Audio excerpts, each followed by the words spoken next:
Welcome to Curtis and Mel's Paranormal Review. And tonight, I'm a little late, guys, because we had a power outage, so forgive me. But I just wanted to do this Dark Shadows special tonight because I've been such a fan of Dark Shadows. The first series, 66 to 71, starring Jonathan Frid. I was a huge fan. I used to rush home to watch Dark Shadows when I was a kid growing up in school.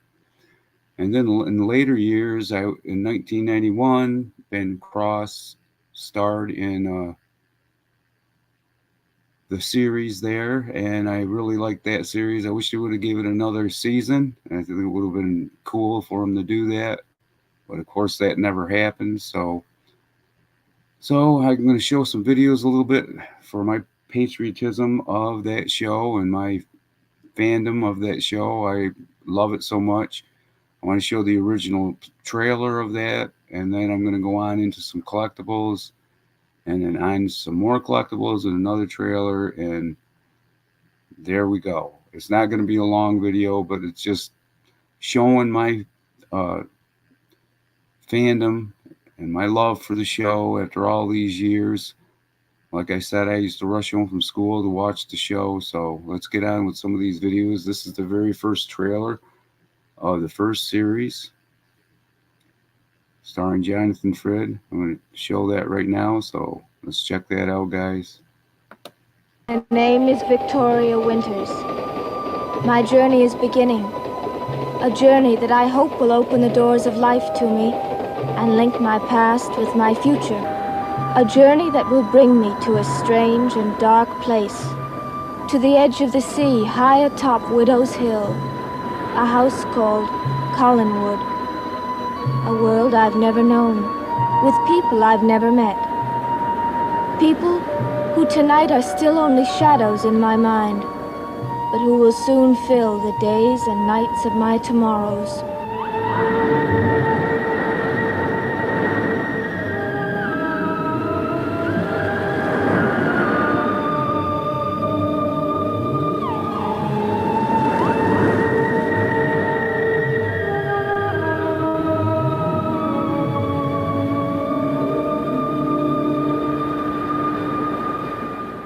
The story of Dark Shadows begins in the summer of 1966 with the arrival of Victoria Winters in Collinsport, Maine, a small fishing village.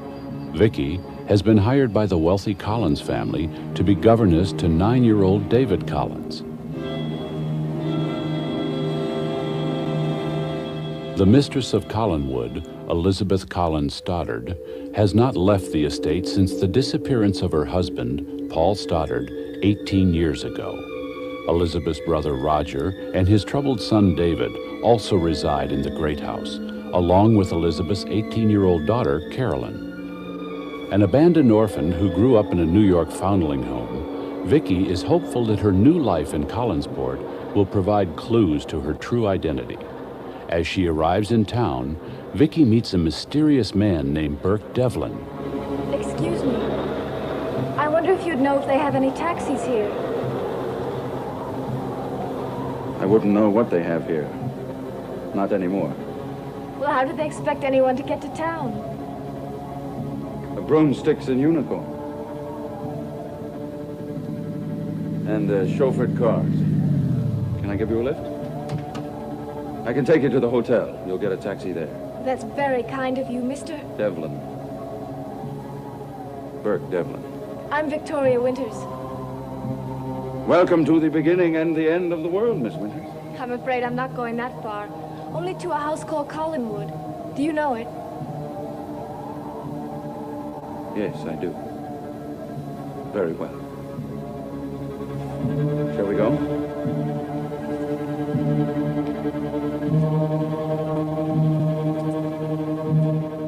Advising Vicky to stay away from Collinwood, Burke suggests she return to New York immediately. Collinsport Inn waitress Maggie Evans also warns Vicky to avoid the Collins family. Move in there. But take a good look in that mirror right now. Because in 2 months, that pretty hair of yours is going to be one glorious shade of gray. You make it sound like some old English novel with rattling chains, ghosts in the corridors. You think that's wrong? I could tell you things about that house that would rock you from here all the way back to the railroad station. I'd rather not hear them. Okay. There's one born every minute. Vicky is determined to continue her journey, unaware of the infinite mysteries that lie ahead.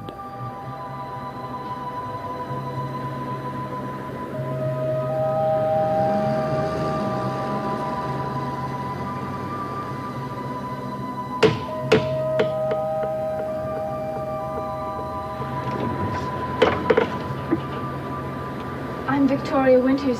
Is Miss... Come in, Miss Winters.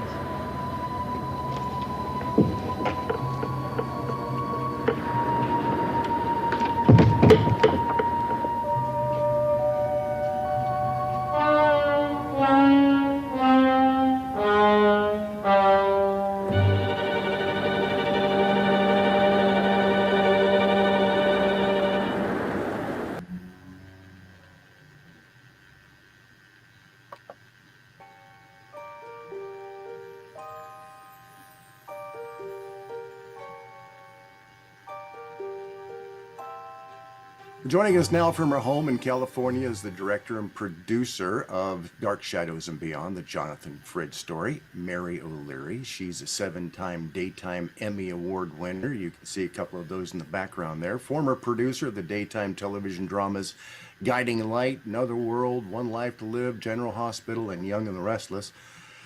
After writing a letter to Jonathan Frid, and that's something I maybe want to talk about after a little bit, Mary, is... Jonathan Frid was best known for being the Barnabas vampire from Dark Shadows. She became co-producer of his theatrical production company, Clunes Associate, and in this role, she personally developed, nurtured, and marketed a series of one-man shows that Jonathan performed all across the country, universities, libraries, and performing arts centers. And I'd like to say, Mary, welcome to Try Find. Congratulations on a very well done peek into a man, the man that was Jonathan Frid. I know there's probably a lot of Dark Shadows fans here. And I think one of the main things that I got out of your documentary was that Jonathan was a lot more than an actor in a pair of fangs. So why was that important for a part of the story for you to tell? Hello, Greg. I'm so happy to have been invited to have this interview with you. Yes, I wanted to let people see the Jonathan that I knew, which was a man of great integrity. He had respect and kindness for everybody he met.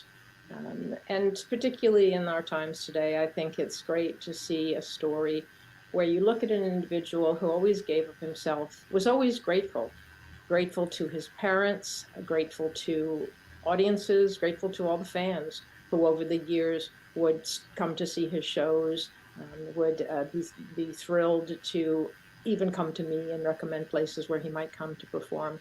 So I wanted, that was an important part when I was approached to do this documentary, was to tell people about the man that I knew.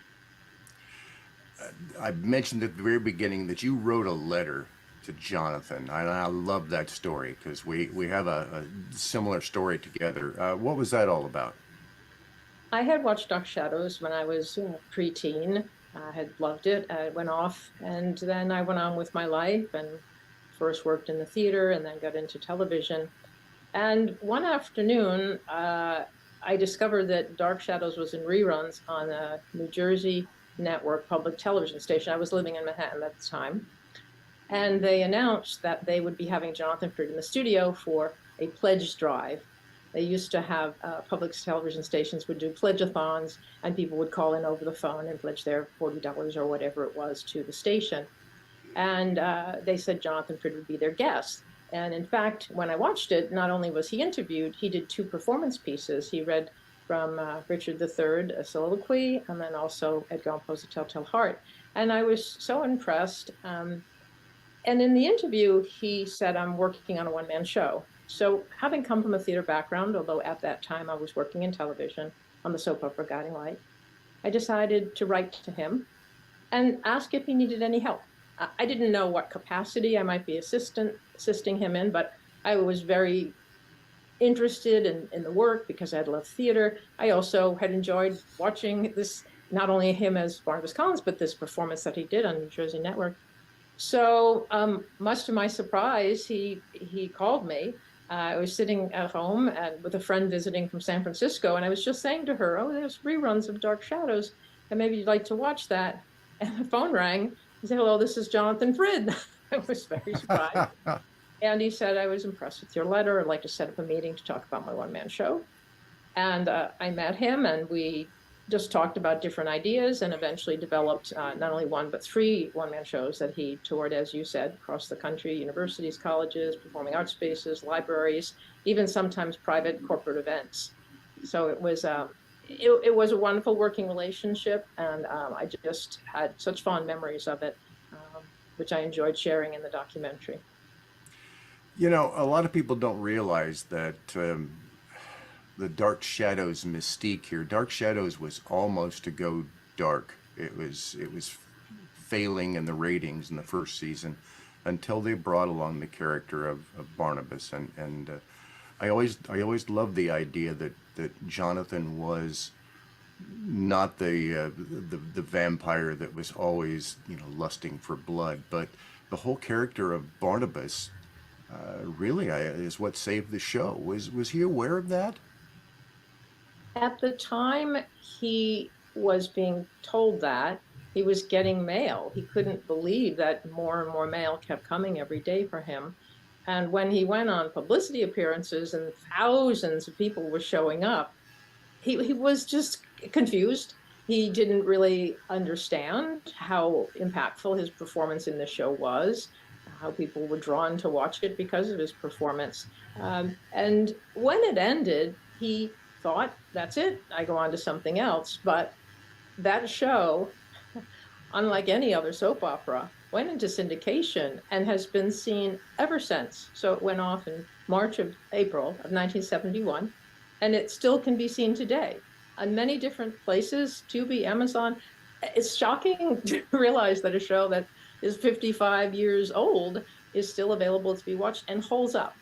And I think that was a puzzlement. Jonathan never quite got it.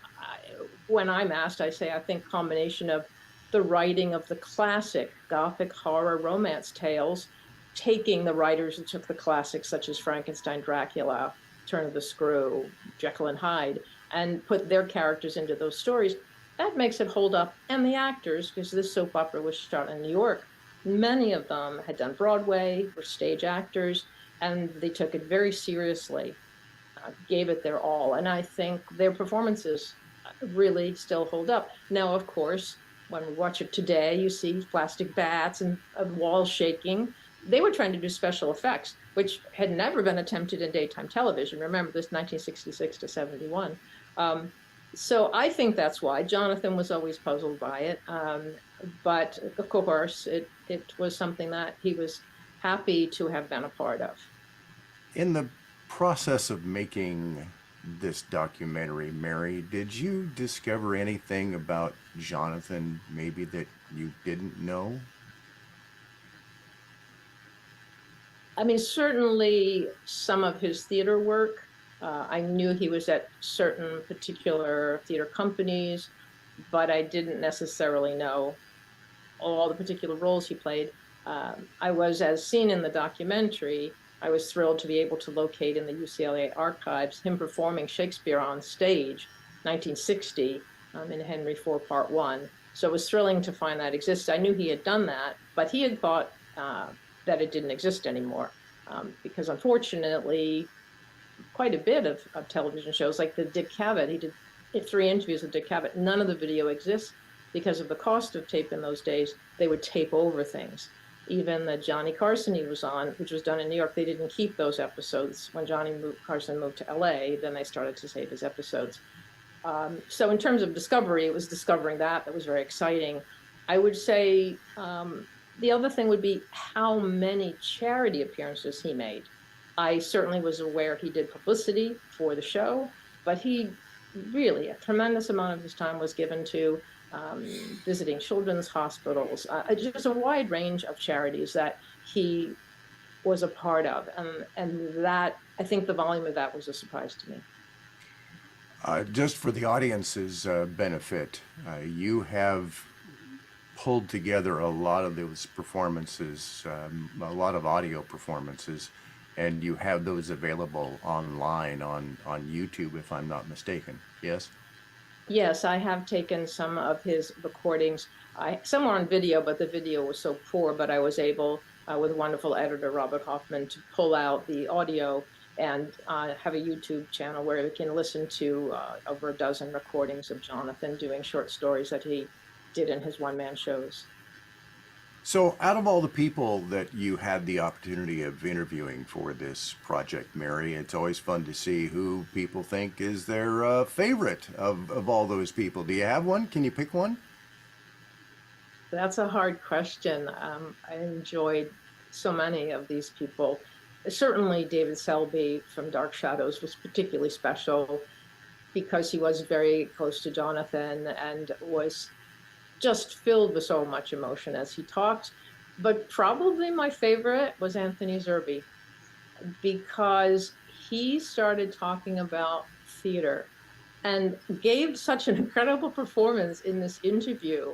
I was so moved. I was in the moment, and then also in the edit room, every time I watch it, where he talks about the heart of an actor bringing to life the words of the playwright, was such a powerful moment. So I have to say that was probably my most favorite interview.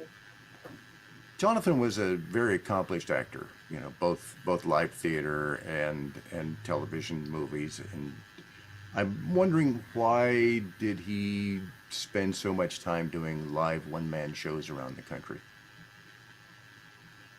He could have decided to do more television and film, but after Dark Shadows, which is touched on the documentary, there was a sort of typecasting that happened, and people who didn't even watch Dark Shadows were familiar with the photograph of the man with the fangs. And so he would go in, once he told the story of going in for a commercial, it was toothpaste, and they said, "Do your thing, Mr. Frid," as if he were going to be Bela Lugosi vampire. And he said, "I don't have a thing. I played a character that was a vampire, but he was quite a multifaceted character. So I am here to audition, and what do you need for this particular scene or copy?" So he was frustrated, and he did 2 horror movies, and then was offered a third and said, "Enough, I just need to take a break." And when he decided to come back, which was around the time that I met him, he said, "I love the stage. I want to return to the stage." He didn't have any interest. During the time I was with him, there were some offers that came in, and he said, "No, I really want to do my one-man show. I want to continue to tour across the country." He just was completely, really most comfortable on the live stage. The television and film were not where he wanted to be. One of the aspects of this documentary, Mary, that I know is a little bit intriguing, and you and I have had a conversation a little bit about it, is that you were approached to do this documentary as opposed to you having the impetus and the idea to be able to do this yourself. Talk a little bit about that. Yes, I was fortunate that MPI Media Group came to me and asked me to do the documentary. I think for most filmmakers, the biggest challenge is getting the money to do your film, documentary, sci-fi, horror, whatever your script is. And that's the struggle. And in my case, I was given a budget, not a big budget, but a budget to do this. And I am very grateful that they came forward. I had not thought about doing it, but once offered, I was thrilled to jump into the project. What do you suppose, what do you think was the most difficult part of putting this documentary together? When I was asked to do the documentary, and I had never done one before, and as you've mentioned, I primarily have been a producer of daytime soap operas, which has just been an incredible career. I really appreciate having had the opportunity to work on 5 daytime soap operas, many of which are gone now. So my first thought was, I'm really excited to do this, but how do I do this? And I was given a very sage piece of advice from actress Laura Parker, who was seen in the documentary. She has also written novels. And she said, when approaching a project, know the story you want to tell. So I thought about it and realized, as we said, Jonathan loved the stage. I wanted to explain who he was as a person and his love for performing on stage. And it started to, as I started to interview certain actors, it began to come together. I was blessed to have terrific videographers and sound, and my editor, Michael Giglio, was terrific. It was important, actually. I didn't realize it at the time. My editor was not familiar with Dark Shadows or Jonathan Frid, so he could have that objective eye, and I obviously was very, very close to material. So in the editing process, he would say, I don't think this really is as clear as it could be, and maybe we could. So his suggestions were enormously helpful, and I'm very grateful to Michael and the terrific crews that I had along the way. I mean, because they also would help, like the videographer, with background and what would be good and not. And you don't do any project alone. You have a team, and I greatly appreciate them. And again, having not done this before, it was great to have some suggestions from people. And then my executive producer, Jim Pearson, who has done quite a few documentaries on musicians, famous singers, he said, well, you can write the questions. And he suggested a few things. So again, very appreciative to the people around me that were able to give me some helpful advice. But I definitely knew I wanted to tell a story with heart because Jonathan had a big one. You can tell just by watching the show that you have a definite love for the man and his career, and it really does show, I think, as you've put the whole documentary together. And I want to say thank you for taking some time to talk with us about this, and thank you for shining a light on the man that was always kind of a mystery to a lot of people, because I think Jonathan came along at a time and then disappeared at a time just prior to the internet. And so there's been a lot of people out there who maybe would like to know more about the guy, and I think you've done a very nice job of shining the light on that actor. Thank you so much. And if people want more information, there is a website, jonathanfrid.org.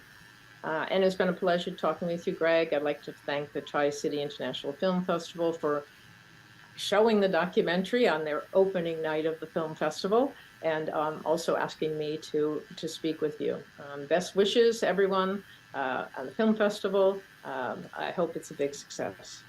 Thank you. And by the way, you can get your own T-shirt on the Jonathan Frid website that you can show off your love of Jonathan Frid. Mary, thank you very much.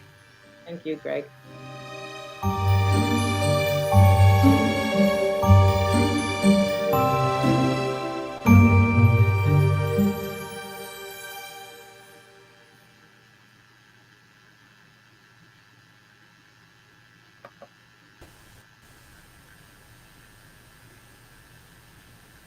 Welcome back to the Schweiger's Den.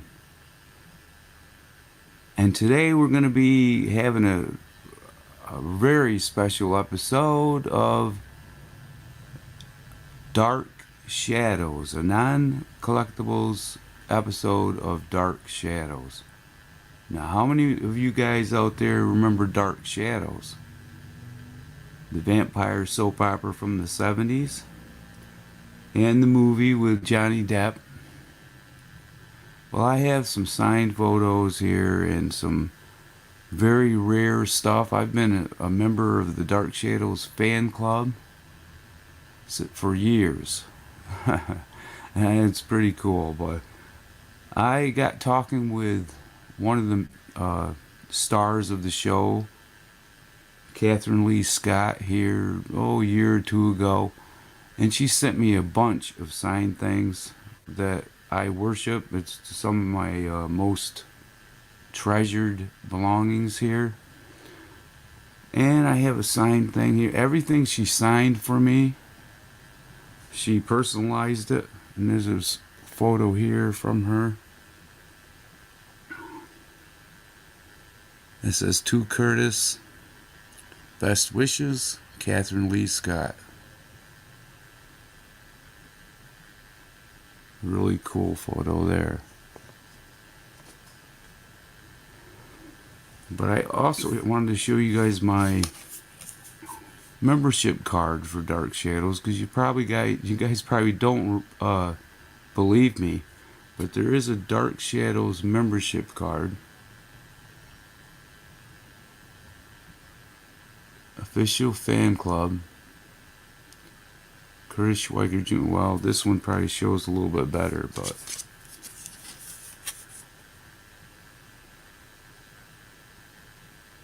official Dark Shadows fan club, Curtis Schweiger.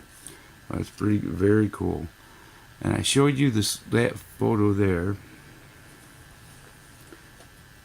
Here's another photo signed by Catherine Lee Scott when she played Josette on Dark Shadows, and she signed it for me, to Curtis.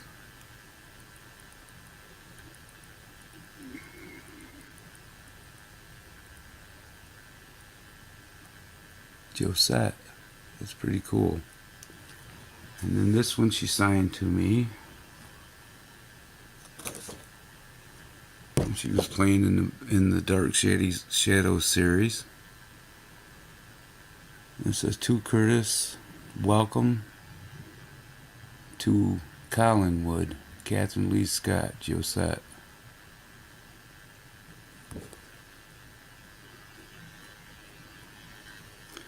Which, of course, Collinswood is where all those guys stayed.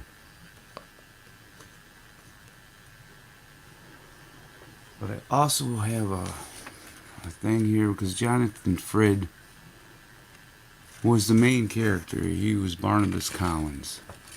And I have a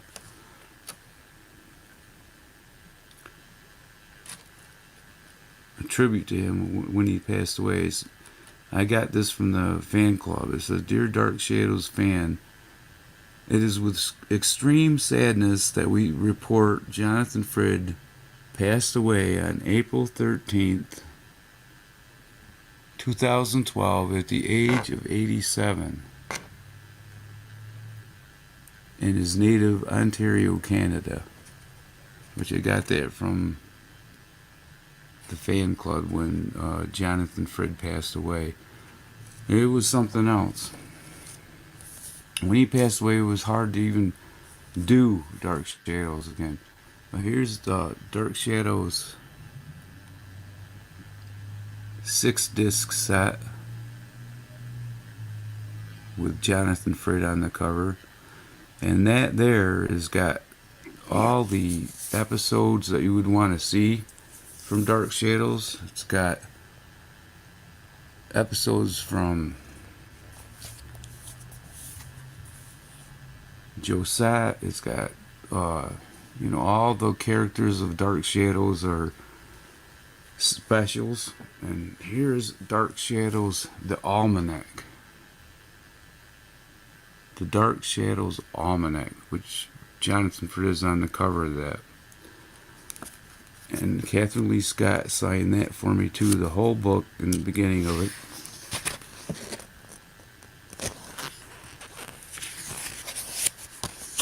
And there's Jonathan Frid in the beginning. And Catherine Lee Scott signed, to Curtis, cherish your memories, Catherine Lee Scott.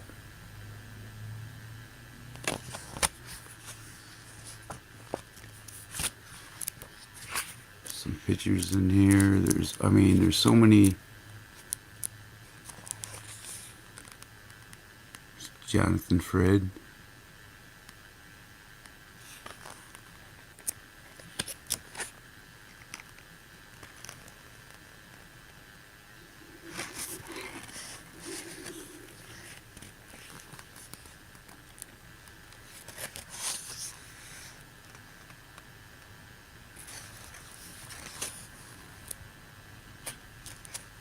David Selby, which he played in the series also.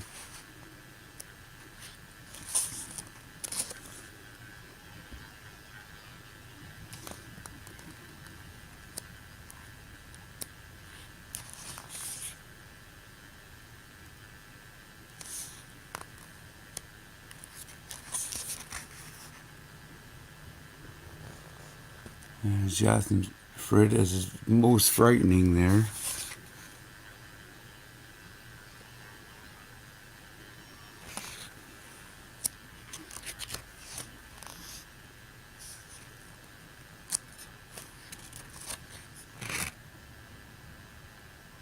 I love this show. I used to watch it when I was a kid.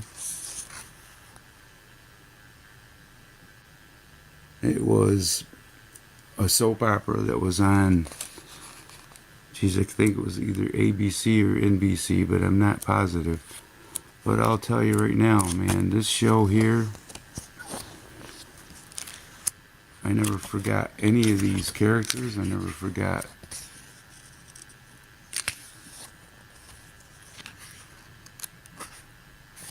And if you guys remember it, I'm telling you, Dark Shadows one has, I can't remember how many shows it has now. I can't remember, but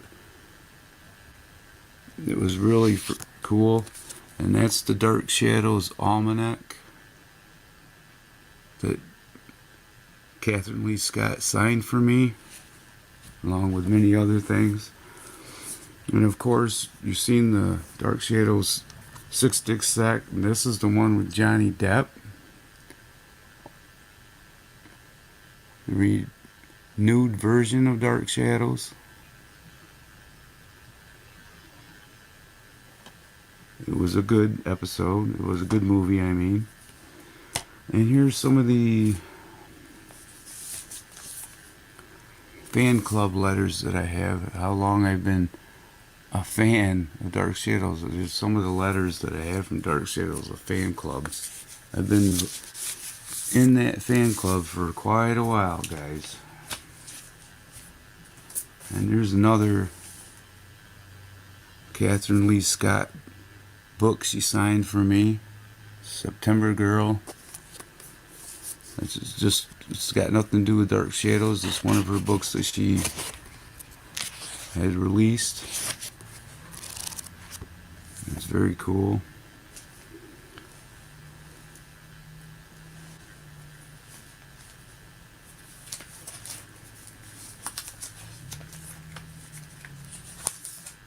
And if you guys remember these characters from, and then if you go to the fan club, you go to Dark Shadows, the fan club,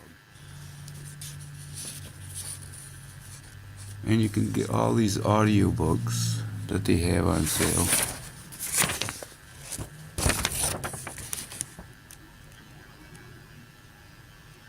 Dark Shadows, Harris of Collinwood. Dark Shadows audiobooks, which are really cool.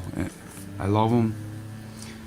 And I'm going to cut this off, but it's been a great episode. I just wanted to show you guys some of these signed things I have from Catherine Lee Scott. There's a cool, I love this photo of her.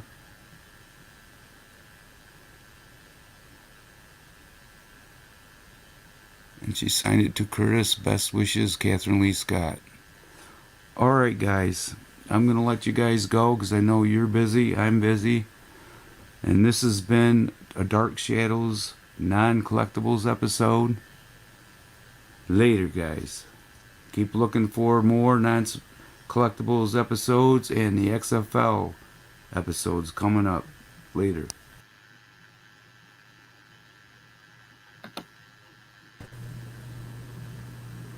Welcome to C.D.S.P. Ghost Chaser with a very special episode in Dark Shadows Collectibles from the Revival series starring Ben Cross. And Mel and I are going to be covering Dark Shadows tonight on a special episode just about Dark Shadows. And that's at 6 o'clock tonight, but it might be a little bit later because we're supposed to have a power outage. But I just wanted to show some of these collectibles before we go up live. And I have a really cool promotional photo poster 11 by 14 from Dark Shadows Revival series. And the comic book But before we get to the comic book, I just wanted to show you a really cool signed uh, autograph of Ben Cross that I obtained through an auction. It has their certificate of authenticity with it. It's really cool. It's a signed photo of him. Now guys, I'm trying to cut back on this glare. It's trying to give me a little bit of glare here, so I'm trying to cut back, but that's a Ben Cross signed photograph that I placed the bid on and won the bid. I'm really cool to get that. His autographs are pretty hard to find. And he was Barnabas Collins in the Dark Shadows Revival series, which I really loved the show. I thought he did a good job. I thought it was going to get a little bit more episodes than it did. It got one full season, I think 10 to 12 episodes, which I thought they were really good. And I have, who can talk about Dark Shadows without talking about Jonathan Frid? And this is in remembrance of Jonathan Frid.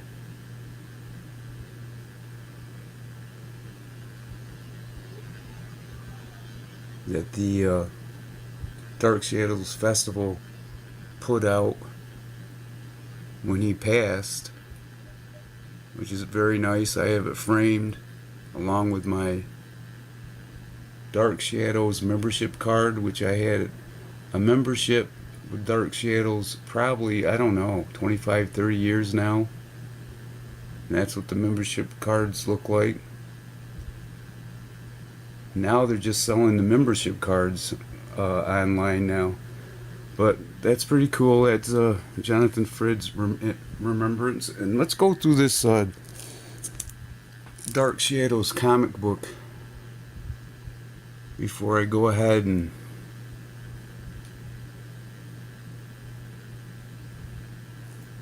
that's from Innovation.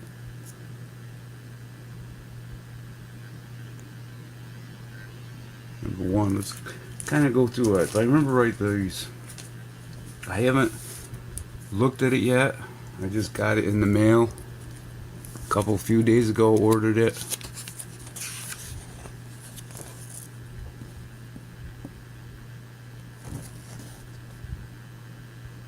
It's all in color.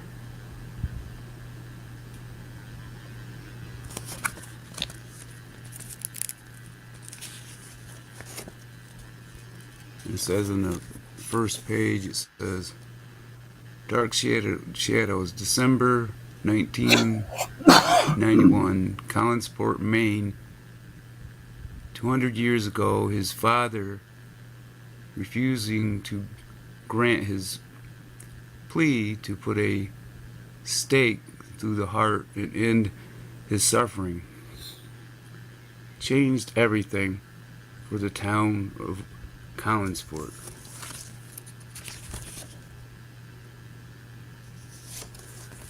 A pretty awesome comic book. It's all in color. There's Barnabas Collins. Ben Cross is Barnabas Collins there.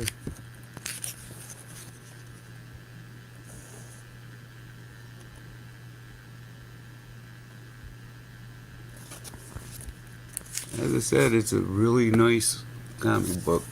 Very good artwork.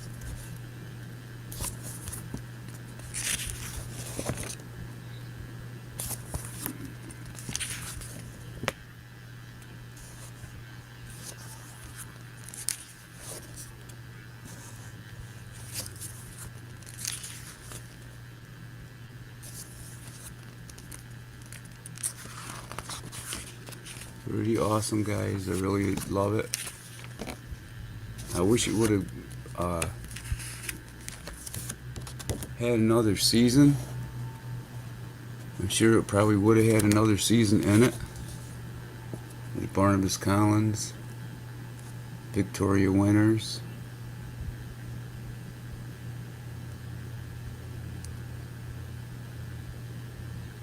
Dr. Julia Hoffman, Willie, and the others from the series. So there it is, guys. Dark Shadows Comic Book TV's Barnabas Collins lives again. Pretty awesome, guys. So I'm going to finish up this video here, and I'm going to download it to my YouTube channel, and then I'm going to go live, guys, because I'm supposed to be meeting my daughter Melody on Curtis and Mel's Paranormal Review, and it's a Dark Shadow special, so stay tuned for that, and please like and subscribe if you will. I appreciate it. And this is another episode of really cool episodes or collectibles from my channel. Stay tuned for new ones and new paranormal investigations with Mel and I. And be looking out for 1991's Dark Shadows revival series. 1991, starring Ben Cross. It was a really good episode. So I'll see you guys on the live show, and stay tuned, and please like and subscribe, as I said, and thank you for all my subscribers I do have. I appreciate you all, and that's why I do this stuff. So this is that promotional photo of Ben Cross as Barnabas Collins. So enjoy, guys. I'll see you live here in a few. Later.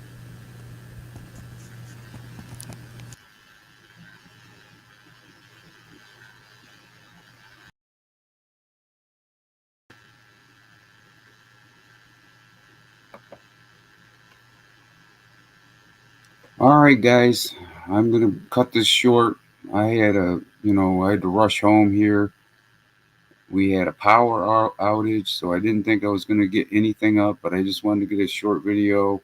I love Dark Shadows. I wanted to do a small tribute, uh, because I'm a huge fan of it. So, Mel, I don't know, I missed you. I had a power outage. I was late. I was probably 30 minutes late.